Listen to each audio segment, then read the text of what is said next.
love the chase and the hunt, and I set the pace when Okay, I'm running. welcome to another edition of Coach's Corner.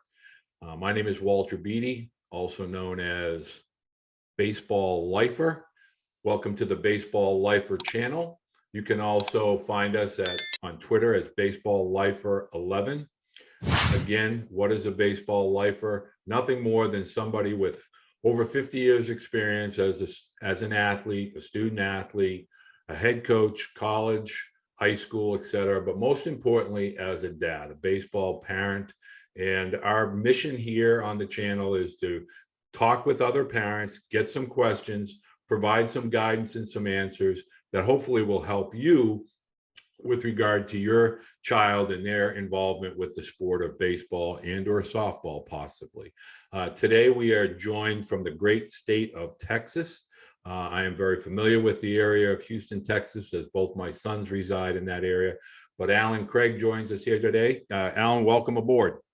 Thank you. Thank you for having me. You're very, very welcome. What type of questions can I answer for you with regard to the youth or travel baseball industry? Okay, so my first question, and a little bit about myself and my wife. We kind of came into this baseball world not really knowing a lot about baseball. I've read a lot of books and just tried to educate myself. And basically, baseball found my son because I grew up skateboarding and really wasn't into team sports. So trying to navigate through this youth baseball world and just the baseball world itself has been kind of trying. So my first question would be, my son is about to turn 12 in November. And is it just completely ludicrous to think or ask to try to find a mentor for him at this age, as far as just someone that, has, we could call and go, hey, what do you think about this? What do you think about that? Is this good? Is this bad? I think we're on the right track, but there's some questions we're kind of like, so is that crazy to think that at this age, trying to find a mentor? No, not at all. In fact, I strongly recommend that. And typically the best mentors for younger athletes, such as your son, can be from the high school level, the college level, former college coaches. Really, all you're trying to find is somebody that has some experience within the game so that they can convey the challenges that lie ahead. That's first and foremost. How to prepare for those challenges.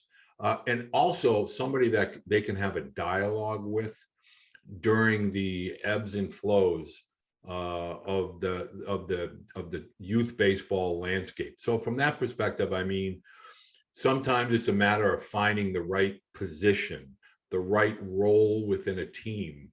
And someone that has a baseball background can kind of offer a little, insight as to, for instance, does your son throw or hit right-handed, left-handed? What? So he hits right and throws right.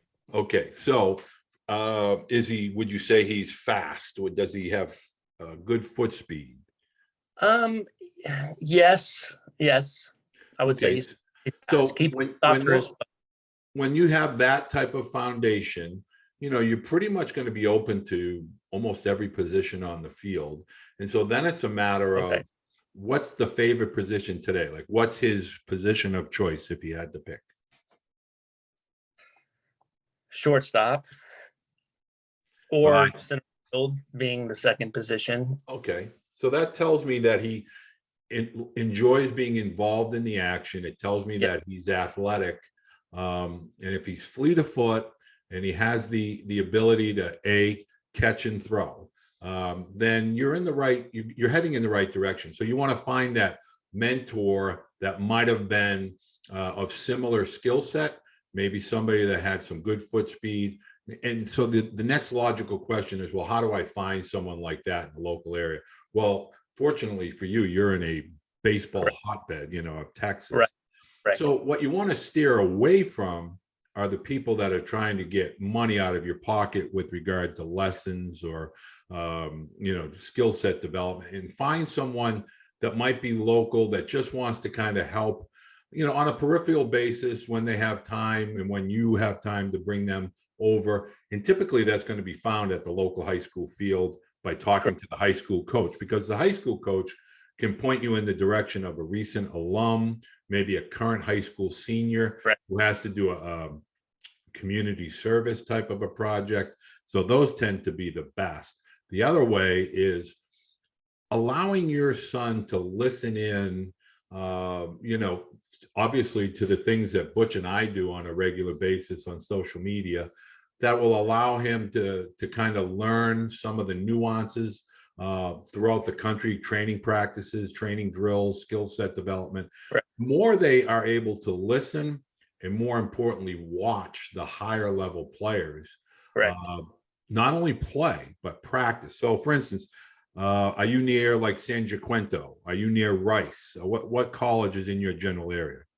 So we're close to U of H and Rice. So we're kind of town, kind of metropolitan kind of area. Yeah. Okay. So the best thing to do would be to go maybe talk to Coach Yanish or Coach Cruz over at Rice. I know both of those gentlemen. Take your son to one of their practices. The other great thing about something like that is that not only will he get to watch but he'll get with some of the athletes and the coaches. That's a good way of kind of energizing and igniting that passion for that higher level, because you see the effort and the attitude and the energy of those practices. So those are great mentors. I always, especially when I was coaching college, obviously, my boys were always at my practice, not so much to participate, but to watch. And so they could get an idea of, okay, that's what it looks like. That's how they practice. And then you start to see your son start to emulate some of that, which is actually pretty good. And then he puts it into his own body. So that could be the best mentor of all, is going to one of those college practices. Okay.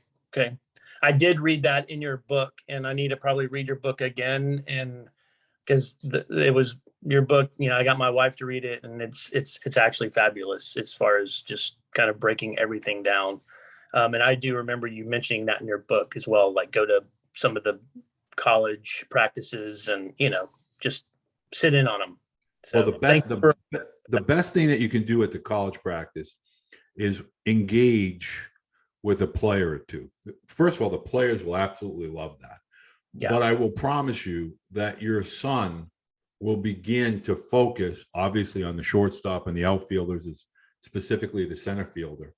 But you're going to find that he'll want to do that more often than you might think, meaning he is actually hearing, seeing, listening to those coaches talk to those players. And while he's getting that information, verbally and hearing it, he's actually seeing the results. And so it tends to resonate a little bit quicker. And then you start to see the emulation, and you start to see the rough movements that your son will take from that, and then he'll smooth them out over a period of time. Trust me when I tell you, that's much stronger retention than a lesson. A lesson, they feel stressed because a clock is ticking, 30 minutes, 45 minutes, what have you. Whereas in a kind of a pastoral kind of, watching a practice and there's not really a participation per se by your son, but he's actively engaged in watching. And then he'll take that to his practices, when his team starts to practice. So you'll find the more that younger student athletes are able to watch their older peers do those drills, the more that they begin to kind of implement it into their own bodies. Right. Okay. Awesome. Great. Well, I will make that happen. Now, any other questions that you have, or any other direction that you want to kind of get pointed into? And what type of travel ball does your son play? Does he play locally, or is he? It's I'm sorry to interrupt. It's a local. It's I guess I don't like to use the word select because that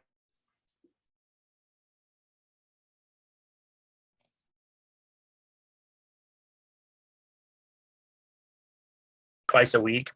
They're a very good organization. They're called 12. I don't know if you've heard of that organization, but Yes. they they're very good about like just pitch count and arm care, and just that's why I make that commute, twice a week for almost 45 minutes, during those days, just for his health and just trying to steer him away from all the bad components of coaching and, what I've read. And, so that's kind of the route we're on right now. And so, but, there's also, okay, so there's one more question as well. Sure. And I actually thought this was my wife's idea, but she actually said she got it from your book. So he just started junior high, 6th grade now. They have their own baseball team here locally at the school he's going to. So my question would be, should we just do one more year at 12 and then continue to maybe take lessons and focus more on developing him as a player, and then let him just play at, his local school and have that camaraderie of his friends, and, just kind of, hang out with school and practice and kind of, have that, I don't know, that old school baseball roots, kind of the way baseball was. I know baseball's changing tremendously, but I'm kind of going against the grain of it, like that's my mindset, because I just youth sports in general are just really corrupt in my mind, and I just kind of want to go against the grain, in a way. So I don't know if that's the right route to take. He does definitely, he knows baseball, and he has he's got baseball, smart on the field. And, so I that's another question, should we continue with the select ball thing, or should I pull back and let him completely just focus on developing? My thought process there, much, obviously correlates and goes with what I wrote in The Process and the story of Andrew Dew. And Andrew was very similar in the standpoint of his skill sets were underdeveloped. And that also coincided with his body was not what I would call physically prepared to compete on the big diamond. To go from 12U to the big diamond at 13. Right. So I always suggest this: the ages of 12 to 14 or 15, really 12, 13, and 14, you are not losing ground if you're preparing physically, meaning you're getting yourself acclimated to the world of whether it's just body weight exercises, a strength and conditioning program, a caloric intake / nutrition type of a program. And at the same time, developing skills locally. So that can be a local Babe Ruth program. It can be a local school program.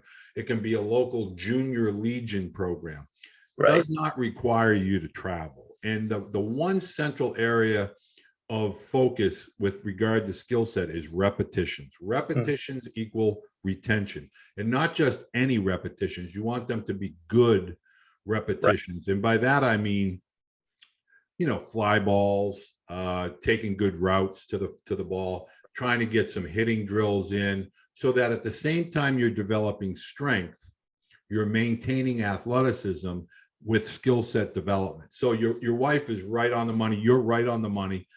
Those ages are awkward as far as growth is concerned, because you'll notice between the ages of 12 and 15, some boys shoot up taller, some boys get thicker, some boys have hair at 13 and 14. And everybody's kind of going through that physical maturation process.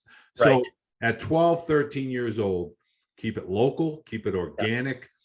Definitely seek out those college players within your area that can work with your son on a more frequent basis, meaning a couple times a week. But let them play catch with their buddies, integrate throwing with football as often as you can. That develops arm strength and arm health. And then essentially what you want to do is surround, and this is what I found with Tyler, when he worked out at Cressy Performance, which, Ben Fairchild is right in your backyard. Ben Fairchild is in Greater Houston. Tremendous resource. Trains Kobe Clemens, Casey Clemens, Roger Clemens' son, Jed Lowry, Tyler, you want to find that type of a facility for your son. And I'm going to tell you why. Okay.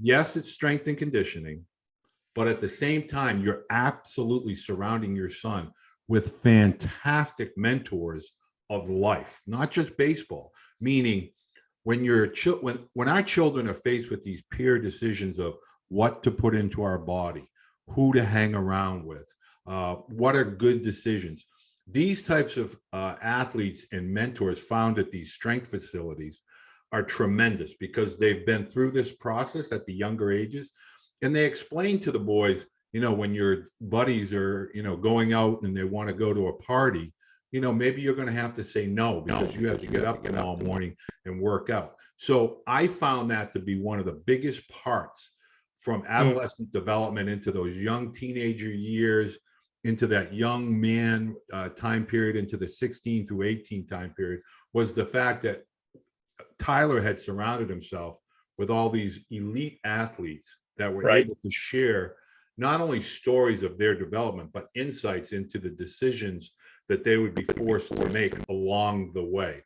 So you're living the best life that you're capable of living. So a lot of people, when they hear me talk about strength training, they get intimidated. And there's so much more to this as far as sleep habits, nutrition habits, hydration habits. All those things all kind of go together. So to me, that'd be a great resource for your son from 12 to 15. Okay. And his name was Ben Fairchild. If you call up Ben, he's in Greater Houston, and you mention my name or Tyler's name and say that, hey, we wanted you to reach out. They're great people. Ben is a tremendous gentleman, but he's a person you would want to have in your son's life over and above strength training. He's a tremendous human being. So all I would like to do is open your door so you can get in to see Ben directly. For sure. And then absolutely use his services if you can. Okay, that'd be awesome. I will definitely take you up on that. So he was actually, I had him this summer in a strength and conditioning camp at DST. I don't know if you're familiar with them. Yes, They're okay. Yeah, Houston Christian Academy is where they were located. So he was there and did a camp, and he loved it. And so we're kind of on that kind of path of doing the strength and conditioning. And I took your advice about that. And one of the guys that was there that was helping Frank was his name was Jimmy, and we were talking about lifting and whatnot. And he's like, well, what if your son worked on a farm, and was carrying buckets of I don't know, milk and stuff, 4 or 5 hours a day. That's technically kind of a strength and conditioning type of, I guess, mentality if you would have it, but he's working, right? He's helping on the farm, right? Building that muscle, right? So for all those parents out there, like, I don't know, maybe try to think of it like in that kind of frame of mind, right? Absolutely. And you absolutely nailed it. Lifting or strength training comes in a variety of different capacities. It's not just a bar or a barbell or a dumbbell. Right. It can be done in a number of different ways. So absolutely. All I try to offer, as far as when I mention people specifically, they're great human beings that are tremendous resources. Yeah. And so they may be the same as you're currently using, or they may offer more of a window for your son to kind of see, oh, that's Jed Lowry for the Oakland A's, and that's so-and-so from the Indians, and he plays at Rice. And sometimes that little kick really turns a corner for young guys, especially the younger athletes. So, but Alan, at all times, if you or your wife ever need anything, you know how to reach me via Twitter, but you can always reach me via email. I'm tremendously thrilled that we had an opportunity to meet virtually here on Zoom, and I appreciate your time. Please say hello to your wife, and thank you for the positive things that you said today about the book. Great. Thank you so much for having me, and look forward to establishing this relationship with you and your friends and colleagues. I appreciate that, Alan. And for everybody that watched today, if you like the content, please give us a like. Obviously, let's hit a home run, hit the subscribe button. Let's build a subscriber base. And if you have any questions, fire them away in the comments section, and I'll be sure to answer it. Thank you for joining us tonight, and all the best in baseball. Thank you.